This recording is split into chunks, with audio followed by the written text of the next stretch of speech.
9 conservative Democrats in the House have decided that the path that had seemed to have been agreed on, that neither the bipartisan infrastructure bill nor the reconciliation package would pass without the other passing as well. Well, now, as we're getting farther into that process, they've decided to flex their 9-member muscle.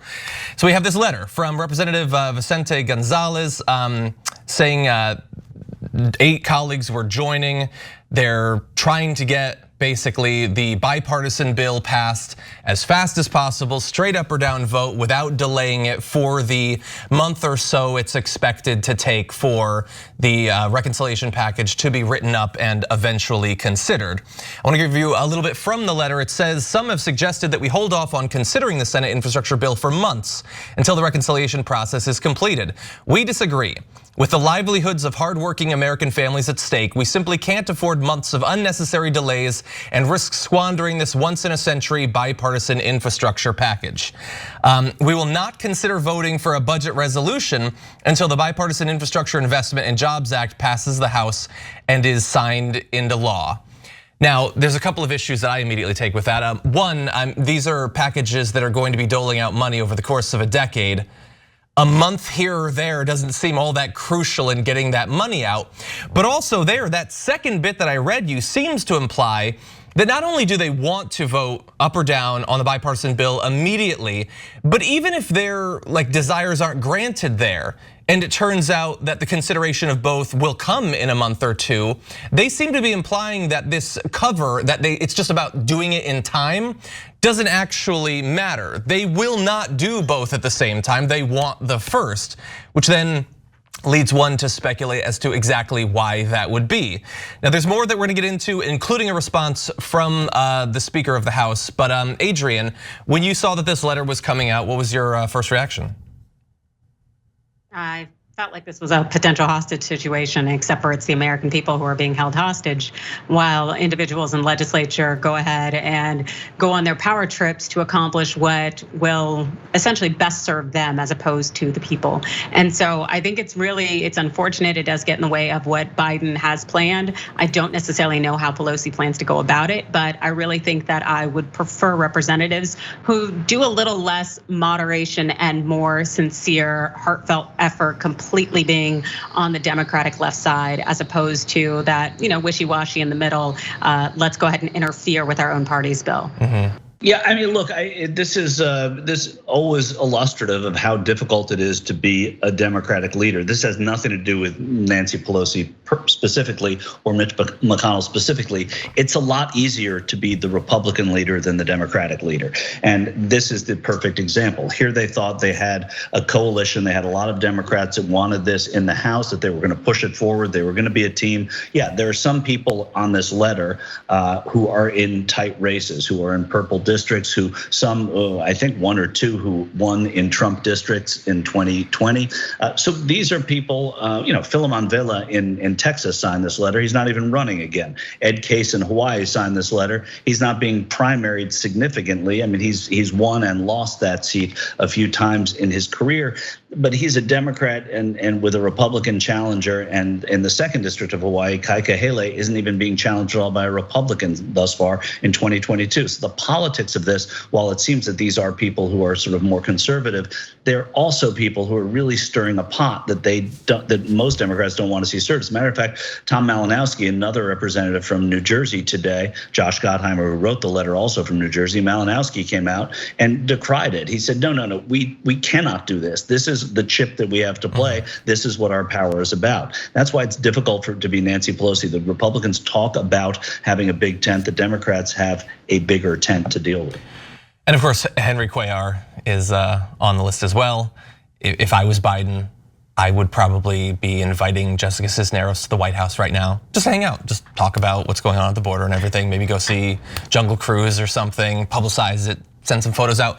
But so look, I get what you're saying, Michael, about the fact that it doesn't seem like all of them are necessarily being driven by short-term election concerns, and I wouldn't have expected that they were. I assume this is about getting the bipartisan bill done so that they can then exert additional pressure onto the reconciliation process to strip it down as much as possible. That's what it feels like to me.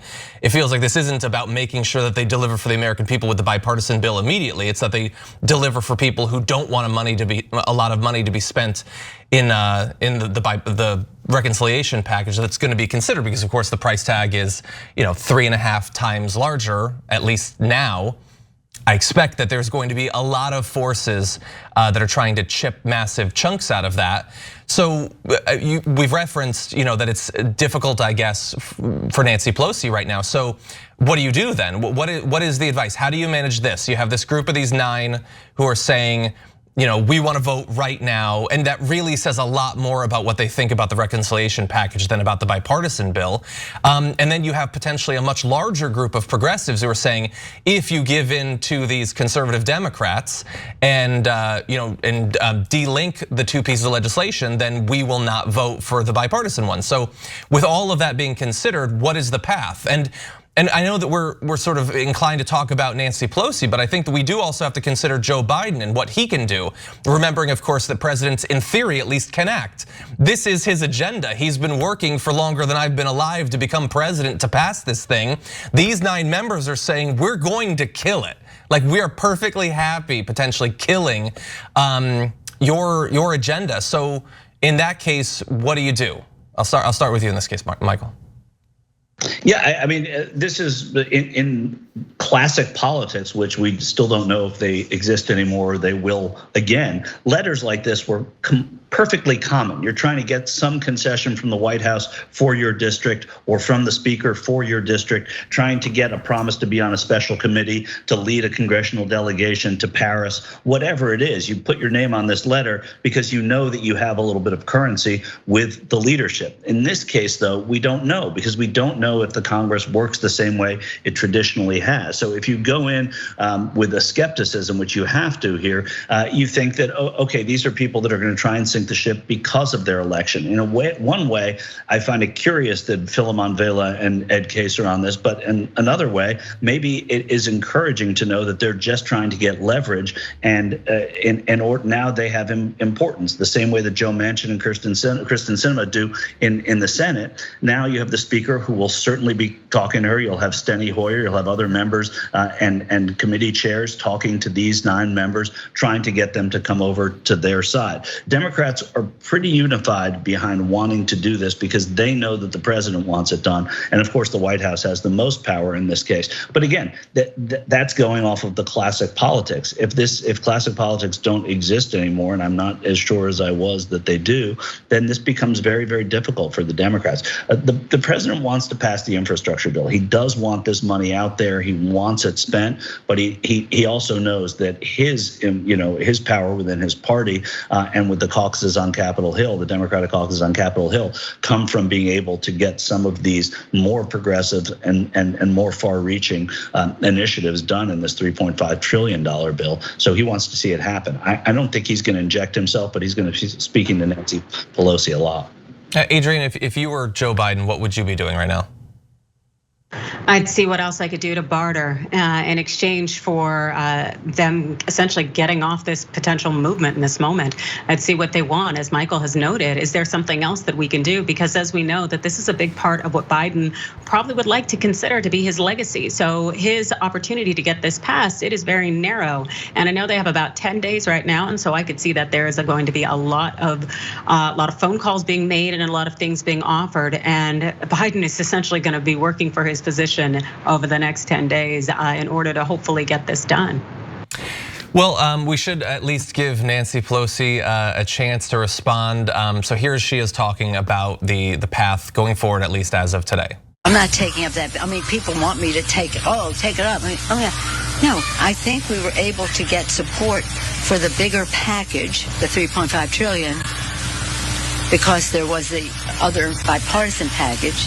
And I think we were able to get the bipartisan package because we had the 3.5 trillion. So they are, shall we say, compatible in my view. Okay, so unfortunately that doesn't really get into, okay, well you're saying you get support, but clearly it's also generating at some form of opposition, whether it's we will actually kill this opposition. They're at the very least, as Adrienne and Michael are implying, trying to get something out of this. So I guess I want from the both of you, based on what you've been seeing, Michael, you were talking about trying to figure out whether the old way of doing politics, is still true. The way that the White House might bargain with members of the House and stuff like this. Do we expect that in the end both will pass? That both will pass, but the reconciliation bill ends up being far smaller than 3.5. That, I mean, some budget has to pass clearly, but that they're just going to abandon most of this social infrastructure. What do we think in 2 months, assuming this gets done in that time, actually will pass? Do you think that one of these sides is going to blink and we will have something like these two bills in the end? Adrienne?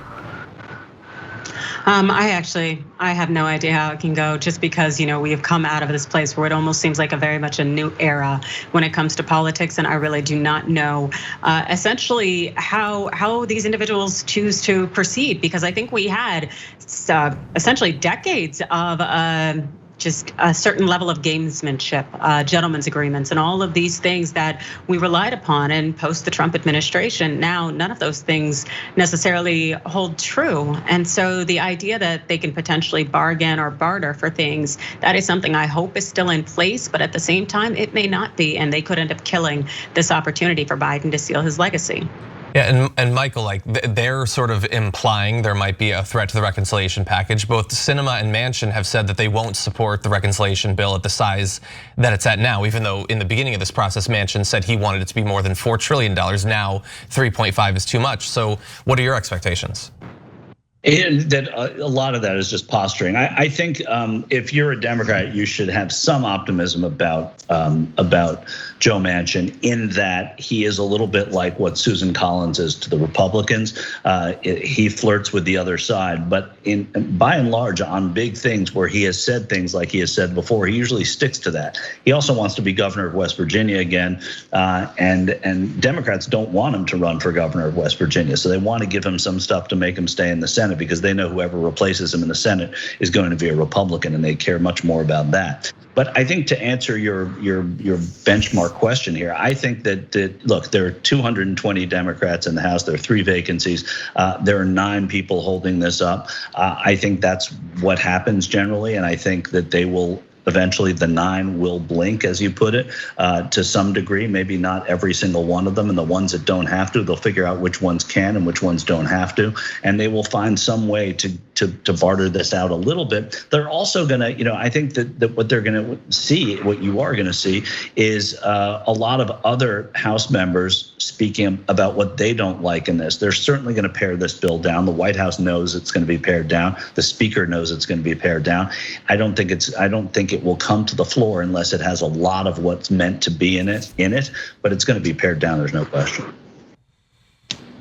Frustrating times ahead. We'll just have to wait and see how frustrating.